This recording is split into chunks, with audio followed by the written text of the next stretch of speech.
রায়ার হঠাৎ মনে পড়তেই ইহানকে ছাদে যেতে বলে সবাইকে নিয়ে একটা রুমে চলে যায়। ইহান সবকিছু বোঝার চেষ্টা করে একটা দীর্ঘশ্বাস ফেলে ছাদে চলে যায়। হলুদের অনুষ্ঠান শেষ হতে রাত 10:30 বেজে যায়। সবাই একে একে ছাদ থেকে যাওয়া শুরু করে দিয়েছে। রায়া আর ইহান তখনও একপাশে চেয়ারে বসে বসে গল্প করছে। রায়া আক্ষেপ করে বলে, আমার বিয়ে আর এত আনন্দ করে হলো না, এই আক্ষেপটা আমার সারা জীবন থেকে যাবে। ইহান রায়া হাত নিজের হাতের মুঠোয় নিয়ে বলে, যা হয়নি একই রকম ভাবে তো আর তা সম্ভব না। তবে আমাদের বিবাহ বার্ষিকীতে আমরা আবার বর বউ সাজবো, বাসর করব, হবে না? বড় বউ সাজা পর্যন্ত ঠিক ছিল। বর বউ সাজবো আর বাসর হবে না? রায়া নিজের হাত ছাড়িয়ে নিয়ে বলে, যাবেন আপনি এখান থেকে নাকি ধাক্কা দিয়ে ছাদ থেকে ফেলে দিব, কোনটা? জড়িয়ে ধরলেই হবে। ধরবি জড়িয়ে? দেখ, সবাই চলে গিয়েছে। পর্দার ওই পাশে বর সাহেব আর হবু বউয়ের সাথে প্রেমালাপ করছে, আর যারা আছে তারা নিজেদের কাজে ব্যস্ত, আমাদের কেউ দেখবে না। ধাক্কা দিয়ে ফেলে দিলেও হয়তো কেউ খেয়াল করবে না, তাই না? জামাইকে ভালোবাসতে হয়, ভয় দেখাতে হয় না। রায়া কিছু বলবে তখনই ইহান তাকে থামিয়ে দিয়ে বলে, মাহমুদ আসছে, চুপ থাক এবার। মান সম্মানের দফা রফা করে ফেলিস না ওর সামনে। রায়া আর কিছু না বলে মুচকি হেসে মাথা নিচু করে নেয়। মাহমুদ এসে ইহানকে ডাকতে দুজনে একসাথে তার দিকে তাকায়। সামনে একটা চেয়ার টেনে নিজে বসে ইহানকে বলে, চল একটু বের হই। ইহান জিজ্ঞেস করে, এত রাতে কোথায় বের হব? মালিয়া ফোন করছিল, ওর সাথে দেখা করতে যাব। তুই প্লিজ আমার সাথে চল। এত রাতে আমি আমার বউকে একা রেখে কোথাও যাব না। পরীর মতো বউ আমার, যদি হারিয়ে যায়। ইহান কথাটা বলতে রায়া ইহানের পায়ের উপর চিমটি কাটতেই ইহান তার দিকে তাকিয়ে বলে, কি হয়েছে? আমি কি ভুল বলেছি নাকি? মাহমুদ হাসতে হাসতে বলে, বেশি দূরে না তো, তোর বাইকও নিয়ে চল। আমি আমার বাইক নিয়ে যাচ্ছি, তুই আর রাহা তোদের বাইক নিয়ে চল। এতদিন রাহাকের সাথে নিয়ে মালিয়ার সাথে দেখা করছি, আর আজ তোদের দুজনকেই নিয়ে যাব। চল রাহা, যাবি না? রায়া আমতা আমতা করে বলে, ভাইয়া অনেক রাত হয়ে গেছে, ঘড়ি দেখো, 10টা 40 বাজে, 11টা বাজতে বেশি দেরি নেই। 20 মিনিটের তো ব্যাপার, যাইতে 7 মিনিট, আসতে 7 মিনিট, আর ওইখানে 5-6 মিনিট, 11 মিনিটের মধ্যেই চলে আসবো। প্রায় কিছু না বলেই ইহানের দিকে তাকায়। ইহান চেয়ার ছেড়ে উঠে দাঁড়ায় আর বলে, চল, বউ নিয়ে মাঝরাতে বেড়ানো হয়নি, সুন্নত পালন করে আসি। আর তাছাড়া মাহমুদ মালিহার সাথে দেখা করলে আমার দাঁড়িয়ে দাঁড়িয়ে মশা মারতে হবে, তার চেয়ে বউ নিয়ে যে সময় কাটানো ভালো। রায়া, তুই না গেলে মালিহার কোনো বোন যদি ওর সাথে এসে আমাকে পছন্দ করে ফেলে, তখন আমি কি করব? তোর নিজের বরের কথা ভেবে অন্তত যাওয়া উচিত। সবকিছুতেই মজা খুঁজে পায় এই লোক। চলো আমিও যাব। তিনজন বাইক নিয়ে বেরিয়ে যায় একটা অসম্ভব সুন্দর সময় কাটানোর উদ্দেশ্যে। নির্দিষ্ট সময়ে চারজনের দেখা হয়ে যায়। মাহমুদ আর মালিহাকে কথা বলার সুযোগ করে দিতে চাইলে মালিহা বলে, আমি তো কথা বলতে বা ব্যক্তিগত সময় কাটাতে আপনাদের আসতে বলিনি ভাইয়া। রায়া অবাক হয়ে জিজ্ঞেস করে, তাহলে? মালিহা বলে, আমি তো মাহমুদকে বলেই দিয়েছি তোমাদের দুজনকে নিয়ে আসতে। সামনেই একটা চায়ের স্টল আছে, ওখানকার চায়ের কোনো তুলনা হয় না। কাল বিয়ে হয়ে গেলে আর ওখানকার চা খেতে পারবো কি না সেটা ভেবে তোমাদের আসতে বলেছি। সবাই গিয়ে এখন চা খাবো, তারপর আমাকে বাসায় নামিয়ে দে, তোমরা চলে যেও। মালিহার কথা সবাই রাজি হয়ে যায়। বাড়ির সামনে এসে সবাই বাইক নিয়ে চা খেতে বের হয়। রাত্রির অন্ধকারেও চাঁদের আলোয় টইটুম্বুর করছে রাস্তাঘাট। প্রিয় মানুষের সাথে রাতের রাস্তায় বের হওয়া, একসাথে বসে চা খাওয়া, গল্পগুজব সব মিলিয়ে সবাই কিছুটা সময় একসাথে খুব ভালোভাবেই কাটিয়ে বাড়ি ফিরে আসে। দুটি হৃদয় আজ প্রবল অপেক্ষায় কাল একসাথে হওয়ার, আর অন্য দুটি হৃদয় ভালোবাসার মাঝামাঝি হচ্ছে প্রতীক্ষায়। মাহমুদ আর মালিহার বিয়েটা খুব ধুমধাম হয়ে যায়। বিয়ে বৌভাত শেষে সবাই বাড়ি ফিরতে ফিরতে বিয়ের তৃতীয় দিন। সবাই যার যার বাড়ি ফিরে গিয়েছে। ইহান বাড়ির সবাইকে বাড়িতে পৌঁছে দিয়ে নিজের কাজে বেরিয়ে পড়েছে। বিয়ে বাড়িতে তেমন ঘুম না হওয়ায় রায়া ফ্রেশ হয়ে এসে ঘুমিয়ে পড়ে। বাহিরে বৃষ্টির নানান শুরু হয়ে গেছে। প্রবল হাওয়া বইছে। বারান্দায় দরজায় পর্দায় এপাশ ওপাশ করে উঠছে।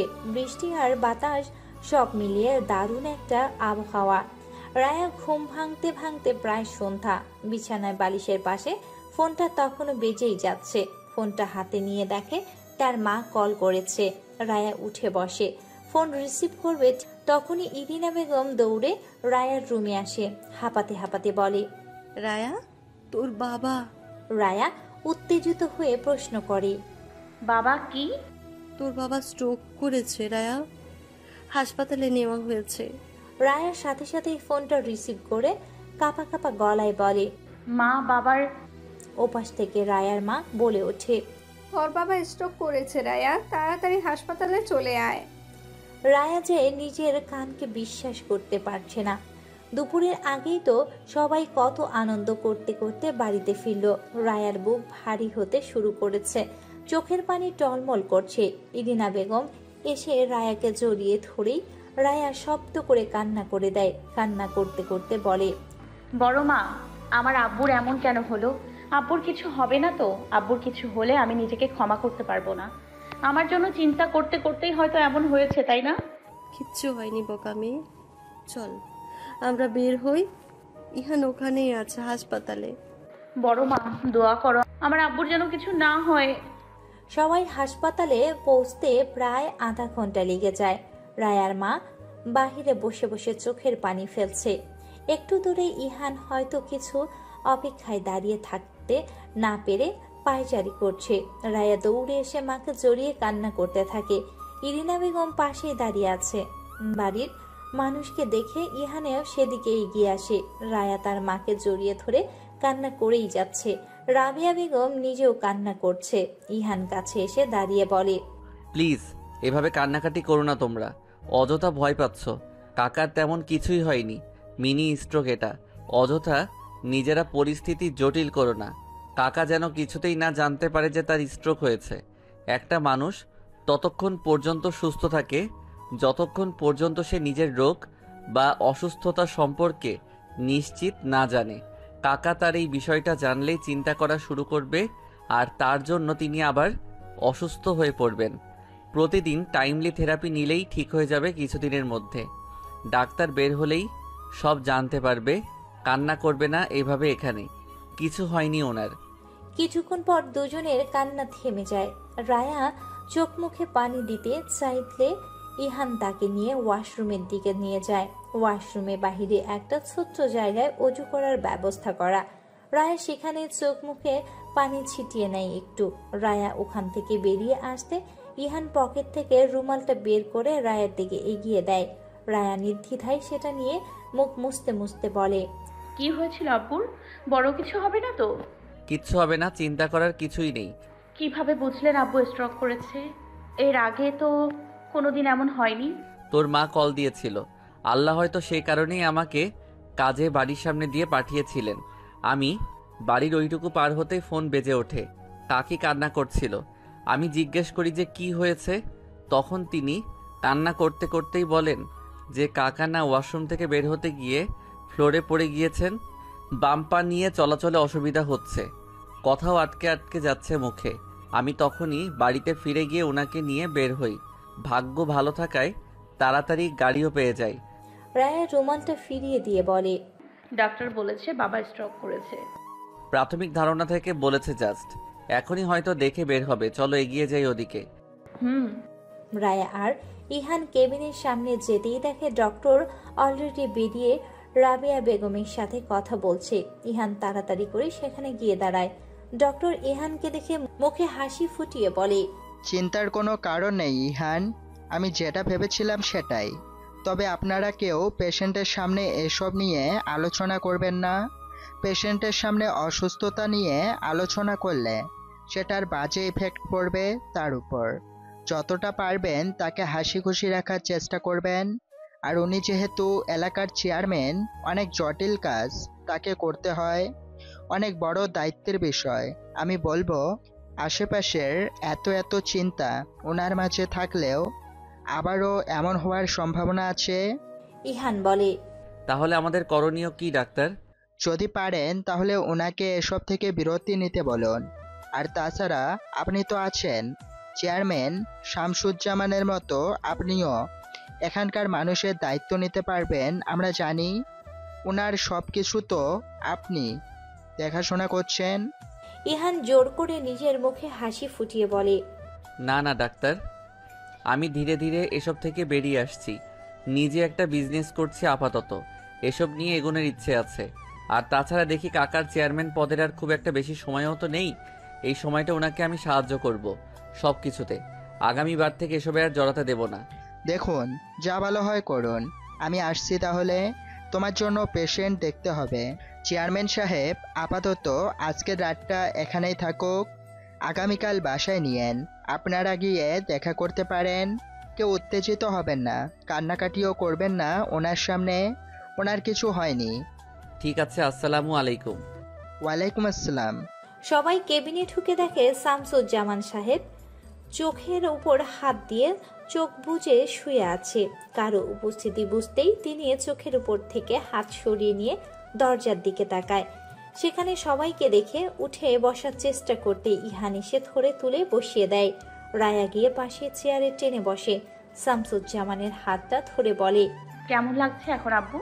শামসুজ্জামান পেছনের বালিশটা এক হাত দিয়ে ঠিক করে নিয়ে বলে, একদম ঠিকঠাক আছি। ডাক্তার বলছিল শরীরটা একটু দুর্বল, তাই ওরকম হয়েছিল। তোরা কেউ এত চিন্তা করিস না মা। রুমে সবার সাথে কথাবার্তা হয় টুকটাক। শামসুজ্জামানের শরীরটা উন্নতি দেখে একটু স্বস্তির নিঃশ্বাস ফেলে সবাই। রাবেয়া বেগম কথা বলছিলেন, এমন সময় ফোনটা বেজে উঠতেই ব্যাগ থেকে ফোন বের করতেই তার মুখের রংটা পাল্টে যায়। তিনি ফোনটা হাতে রেখেই বলেন, তোমরা কথা বলো, আমি একটু আসছি। রাবেয়া বেগম বাহিরে চলে গেলে রায়ান অদ্ভুত লাগে বিষয়টা। চিন্তা করতে থাকে কে কল করলো, যার কারণে তার মা এখানে কথা না বলে বাহিরে চলে গেল। ইহান এসে শামসুজ্জামান সাহেবের অন্য পাশে বসে কথাবার্তা বলতে থাকে। ইরিনা বেগমও বসে আছে। বেশ কিছুক্ষণ হয়ে যাওয়ার পরেও রাবিয়া বেগমকে আসতে না দেখে রায়া নিজেই চেয়ার ছেড়ে উঠে বাহিরে আসে।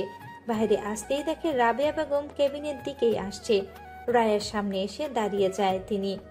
রায়া সন্দিহান চোখে চেয়ে বলে, কি হয়েছে আম্মু? কে কল করেছিল? রাবিয়া বেগম ভীত সন্তুষ্ট হয়ে বলে, রায়ান রাতের প্লেনে টিকিট কেটেছে, 12টায় ফ্লাইট। একা আসছে না, তার বিদেশি বউকে নিয়ে আসছে। এবার কি হবে? আম্মু শোনো, ওর বউকে নিয়ে আসছে। আব্বু এমনিতেই অসুস্থ, এসব নিয়ে আবার বাড়িতে ঝামেলা হলে আব্বুর অবস্থা আরও খারাপ হয়ে যাবে। সেসব তোর বাবা মুখে না বললেও মনে মনে মেনে নিয়েছে। আমি চিন্তা করছি তোদের ব্যাপারে। আমাদের ব্যাপারে কেন? তোকে আর ইহানকে নিয়ে। তোমার ছেলে আমার সংসারের দিকে চোখ দিলে আমি ওর চোখ তুলে নিব আম্মু, মাথায় রেখো। হাসপাতাল থেকে সবাই বাড়ি ফিরতে ফিরতে 9টা বেজে যায়। ইহান হাসপাতালের গেটে গাড়ি নিয়ে সবার জন্য অপেক্ষা করছিল। সেখান থেকে গাড়ি করে 9টার মধ্যেই বাড়ি ফিরে যায়। রায়া বাবা মার সাথে নিজেদের বাড়িতে যাবে, তখন ইহান তাকে ডাক দেয়। রায়া মা বাবাকে বাড়ির ভেতরে যেতে বলে এগিয়ে যেতে বলে। আমি গিয়ে ফ্রেশ হই, মাথাটা খুব ধরেছে। গোসল দিলে হয়তো একটু ভালো লাগবে। তুই কাকার সাথেই থাক একটু। আচ্ছা ঠিক আছে, খেয়ে নিয়েন আপনি। ঠিক আছে। ইহান বাড়ির দিকে রওনা দেয়। গেটের ভেতরে প্রবেশ করলো রায়া, নিজেও এবার বাড়ির ভেতরে প্রবেশ করে। বিকেল প্রায় 4টা। রায়া গোসল দিয়ে বের হয়। সকালবেলা বাড়িতে গিয়েছিল, সেখানে সারাক্ষণ থেকে দুপুরে খাওয়া দাওয়া করে ঘুমিয়েছিল। রায়া ওয়াশরুম থেকে বেরিয়ে খেয়াল করে ইহান আগের মতোই অন্যদিকে হয়ে শুয়ে আছে। রায়ার চুল উঠতে মুছতে ইহানের দিকে যায়। ইহান যেদিকে মুখ করে শুয়ে আছে, রায়া সেখানে সামনে গিয়ে দাঁড়ায়। ইহানের তখনও চোখ পিটপিট করছে।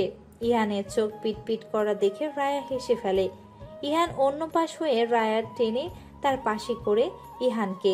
ইহান তখনও চোখ বন্ধ করে শুয়ে আছে। রায়া তখন ইহানকে মুখের উপর চুল ঝাড়লে ইহানের মুখে ছিটে ফুটা পানি পড়ে। ইহান চোখ খুলেই বলে, কি হচ্ছে? ঘুমের অভিনয় বন্ধ করা হচ্ছে। কিসের অভিনয়? আমি ঘুমাচ্ছি, ঘুমাতে দে। যদি ঘুমোতে না দিই? নিজের ঘুম তো ঠিকই হয়েছে, তাহলে আমাকে কেন ঘুমোতে দিবি না? যা এখান থেকে। কোথায় যাব? যেখানে ইচ্ছে।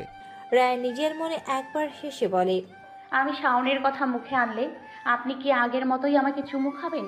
ইহান ভ্রু কুঁচকে রায়ের দিকে কিছুক্ষণ তাকিয়ে থেকে আবার অন্য পাশে ফিরে বলে, দুপুর থেকে অপেক্ষা করছিলাম, আর আপনার আসার কোনো নামই নাই। রায়া এবার বিছানায় উঠে গিয়ে ইহানের কাছে বসে। ইহানের মাথা নিজের কোলের উপর নিয়ে বলে, খাওয়া দাওয়া করে ওইখানে ঘুমিয়ে গিয়েছিলাম। না ঘুমালে তো চলেই আসতাম, তাই না? আর তাছাড়া একটু থাকছি, তাতে কি হয়েছে? আপনার বর যে একা একা ছিল, আপনাকে মিস করছিল সে বেলায়। আমিও মিস করছিলাম, ঘুমিয়ে ঘুমিয়ে অনেক মিস করেছি। ও আচ্ছা। রায়া ইহানের রাগ ভাঙাতে ব্যস্ত। এমন সময় এশা এসে দরজায় নক করে। রায়া তাকে আসতে বলে এশা ভেতরে এসে বলে, রায়ান ভাই এসেছে। এশার কথায় রায়ার মুখে যেন আষাঢ়ের মেঘ জমে। রায়া পা নামিয়ে বসে কিছু একটা ভেবে বলে, ওর বউ এসছে? কই, শুধু ভাইয়াকেই দেখলাম। গাড়ি থেকে নামতে আশেপাশে বা সাথে কাউকে দেখিনি তো। ইহান বিছানা ছেড়ে উঠে বসে রায়াকে উদ্দেশ্য করে বলে, যা দেখ গিয়ে, তোর গুণধর ভাই এসেছে বলে কথা, না জানি এবার কি কি যে করবে। এশা চলে যাওয়ার আগে বলে, আমি গেলাম, দেখো তোমরা কি করবে। এশা চলে গেলে রায়া ইহানকে বলে, আমার যেতে ইচ্ছে করছে, আবার ইচ্ছেও করছে না। অনেকদিন পর দেশে এসেছে ভাইয়া, তার জন্য দেখতে ইচ্ছে করছে, কিন্তু কিছু কারণে সামনে যেতে ভয় করছে। ইহান রায়ের দুই হাত নিজের হাতের মুঠোয় নিয়ে চোখে চোখ রেখে বলে, আমি নিশ্চয়ই তোকে ভরসা করতে পারি, তাই না? তুই আমাকে ভরসা করতে পারবি না।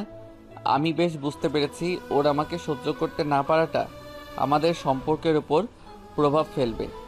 তোকে নানাভাবে বোঝানোর চেষ্টা করব আমি তোর জন্য ঠিক না, কিন্তু তুই তো জানিস, তাই না, আমি তোকে ঠিক কতটা ভালোবাসি। রায়া মুচকি হেসে ইহানের গালে হাত রেখে বলে, বলতে গেলে আমি আপনার প্রথম ভালোবাসা। আমার হয়তো অন্য কেউ ছিল, তবে সেটাকে ভালোবাসা বলবো নাকি মন্দবাসা বলবো আমি জানি না। সেসব কথা বাদ দিই। আমি এখন এবং ভবিষ্যতে শুধুমাত্র আপনাকেই চাইবো। আপনাকে আমি কিছুতেই হারাতে পারবো না। রায়ান কোনো ক্ষতি করবে না তো? রায়া সুযোগটাই পাবে না। ইহান আলতো করে রায়াকে জড়িয়ে ধরে রায়াকে বুকে জড়িয়ে নিয়েই বলতে থাকে, ছোটবেলা থেকে রায়ানের সাথে আমার যে একটা রেষারেষি, সেটা তো তুই জানিস। এখনো যদি ওসব মনে করে কিছু করতে চাই, আমি ওকে করতে দেব না। কিচ্ছু হবে না, আপনি চিন্তা করবেন না। ভাই হয়ে আর যাই হোক, নিজের বোনের সংসার নিশ্চয়ই ভাঙবে না। সেরকম হলে আমার চেয়ে বেশি খুশি আর কেউ হবে না। রায়া তৈরি হয়ে নিলে ইহান আর রায়া দুজন একসাথে বাড়ি থেকে বের হয়। ইহান নিজের কাজের উদ্দেশ্যে আর রায়া ইহানকে বিদায় দিয়ে নিজের বাড়িতে যায়।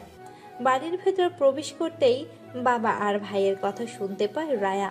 রাবিয়া বেগমের রান্নাঘর থেকে বের হতে দেখে রায়া আগে সেদিকে গিয়ে যায়। মেয়েকে দেখে রাবিয়া বেগম বলে ওঠে, রায়হানের সাথে দেখা হয়েছে তোর? রায়া এদিক ওদিক দেখে বলে, না হয়নি। তোমার ছেলের বিদেশি বউ কোথায়, দেখছি না কেন?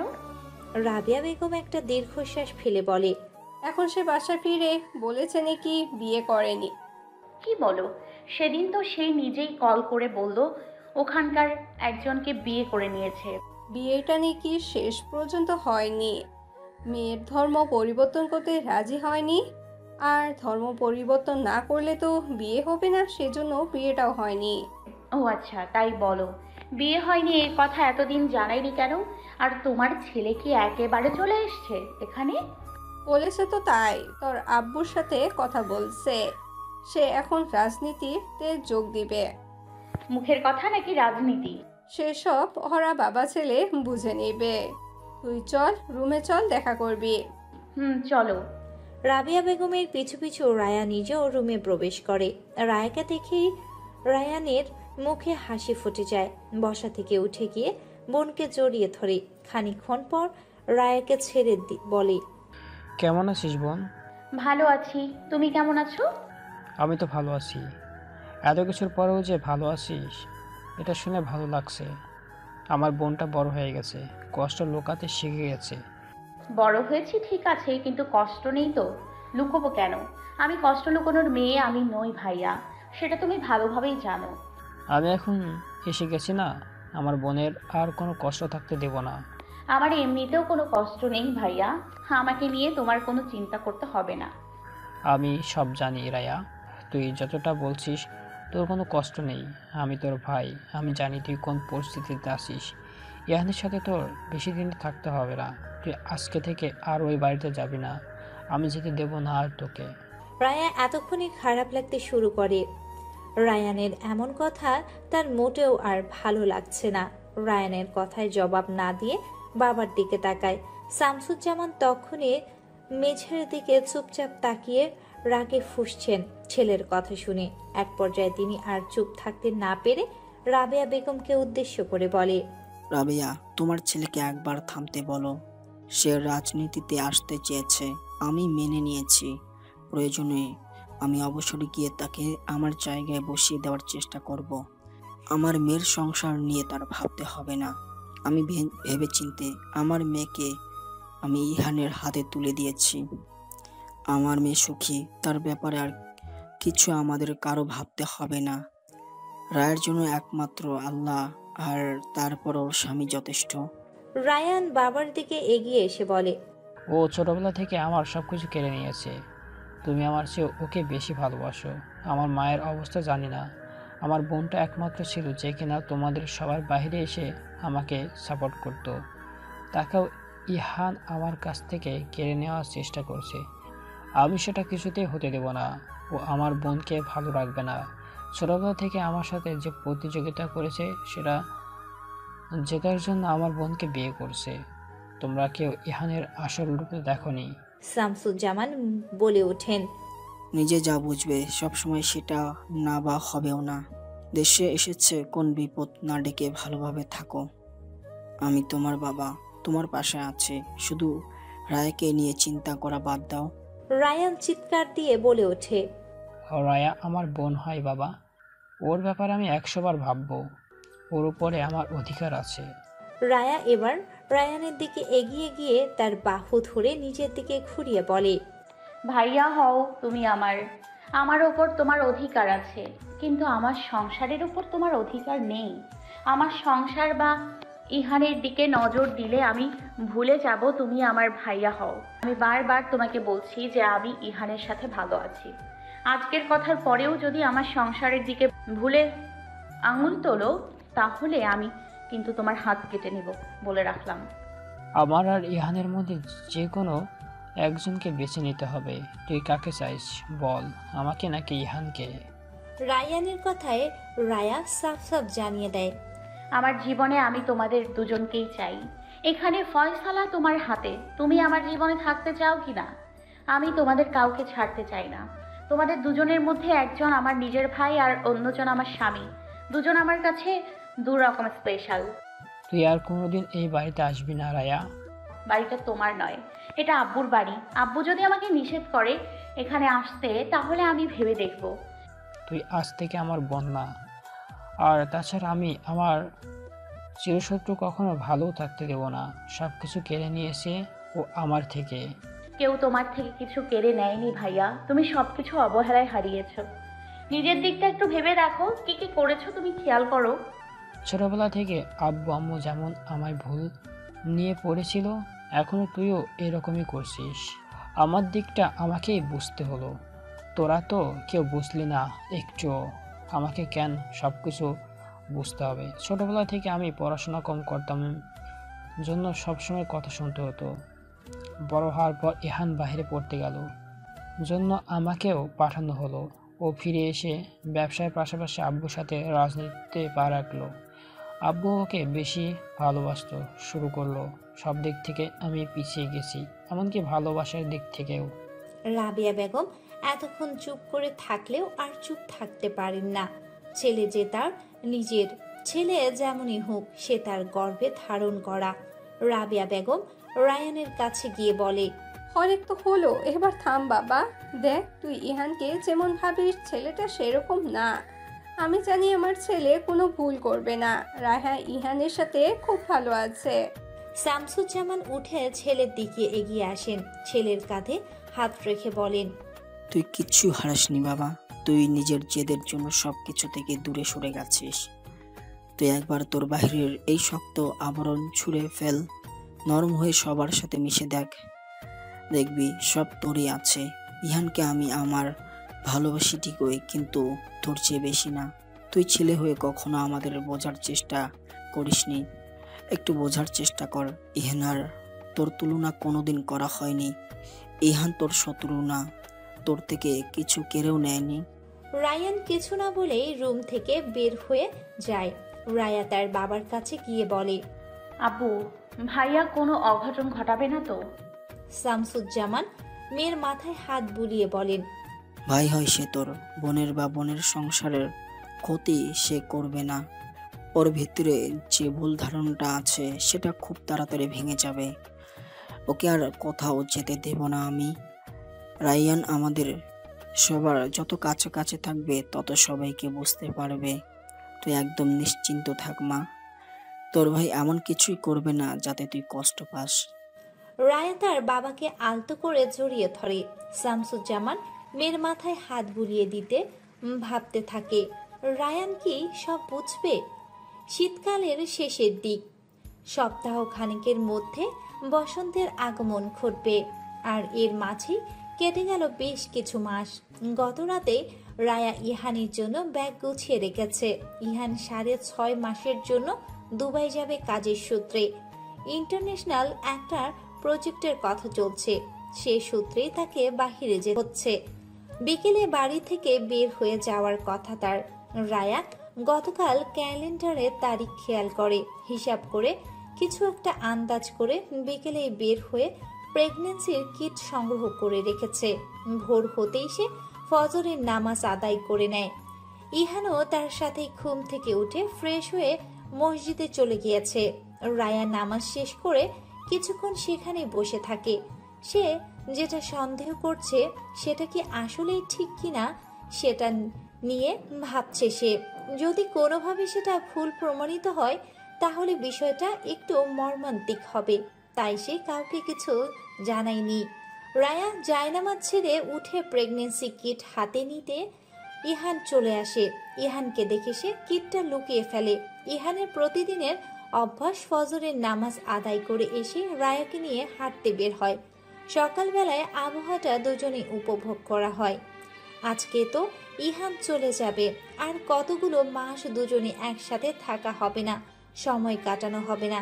তাই আজকে যেন কোনো কিছুর অন্যথা না হয়, কমতি না থাকে। তাই ইহান রায়ার কাছাকাছি এসে বলে, বের হওয়ার জন্য রেডি?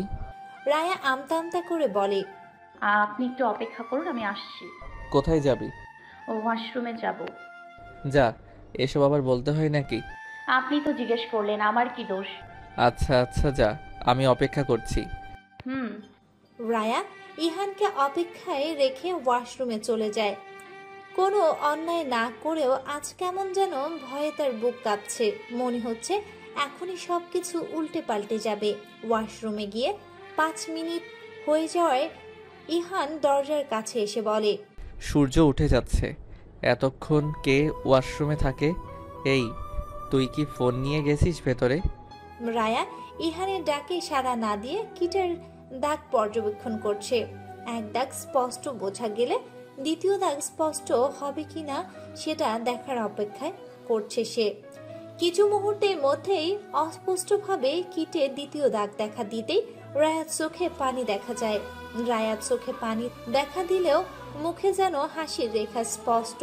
রায়া প্রেগনেন্সির কিট হাতে নিয়ে বাহিরে চলে আসে। ইহান ততক্ষণে পাঞ্জাবি চেঞ্জ করে কালো রঙের টি শার্ট পরে নিয়েছে। রায়াকে দেখেই হাত ঘড়িটা ঠিক করতে করতে এগিয়ে আসে। এত দেরিতে বের হয়েছে বলে কি বলবে ঠিক তখনই সে খেয়াল করে রায়ার চোখে পানি। রায়ার চোখের পলক ফেলতেই চোখের পানি গাল বেয়ে গড়িয়ে পড়ে। রায়াকে কান্না করতে দেখে অস্থির হয়ে যায় ইহান। রায়ার 2 বাহুতে হাত রেখে রায়ের চোখে চোখ রেখে জিজ্ঞেস করে, কি হয়েছে রায়া, তোর চোখে পানি কেন? আমি কোনো ভুল করেছি? রায়া কিছু বলছে না দেখে ইহান আবার বলে, প্লিজ কান্না করিস না রায়া, বল আমাকে কি হয়েছে তোর। রায়া চোখের পানি মুছে হাসতে থাকে। দারুণ স্নিগ্ধ সে হাসি। কান্না করার পরই মায়ার হাসি দেখে দ্বিধায় পড়ে যায় ইহান। শুকনো ঢোক গিলে রায়াকে আবারও প্রশ্ন করে ইহান, কি হয়েছে রায়া, তুই ঠিক আছিস তো? রায়া হাসতে হাসতে বলে, কেন? আমার ব্যবহারে কি মনে হচ্ছে আমি পাগল বা আমাকে জিনে ধরেছে এমন কিছু? ইহানও এবার মজার ছলে বলে ওঠে,